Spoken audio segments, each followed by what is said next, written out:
جس شخص نے جمعے کے دن میں اس دعا کو پڑھا ہے نا، اللہ تعالیٰ، نبی کریم صلی اللہ علیہ وسلم فرماتے ہیں کہ تمہارے گناہ آسمانوں کے برابر ہو، سمندر کے پانی کے قطروں کے برابر تمہارے گناہ ہو، اللہ تعالیٰ سارے گناہوں کو ایسا معاف کر دے گا جیسے تم ماں کے پیٹ سے ایک بچہ پیدا ہوتا ہے نا، اور کتنا پاک ہوتا ہے، اس نے اپنے زندگی میں کبھی گناہ نہیں کیے ہوتے، کتنا پاک ہوتا ہے، جنتی ہوتا ہے بچہ، اس طرح تم اس بچے کی طرف پاک شفاف ہو جاؤ گے۔ اب وہ دعا کون سی ہے؟ میں آپ لوگوں سے کہتا ہوں کہ خدا کے واسطے اس دعا کا اہتمام کیا کرو،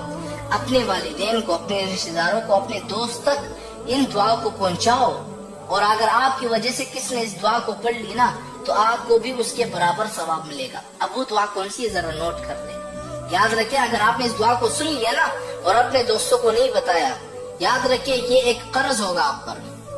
ایک گناہ ہوگا، یعنی آپ نے ایک اچھی بات سن لی اور اپنے دوستوں تک آپ نے نہیں پہنچائی۔ اب وہ دعا کون سی ہے؟ استغفر اللہ الذی لا الہ الا هو الحی القیوم اتوب الیہ۔ کتنی آسان سی دعا ہے،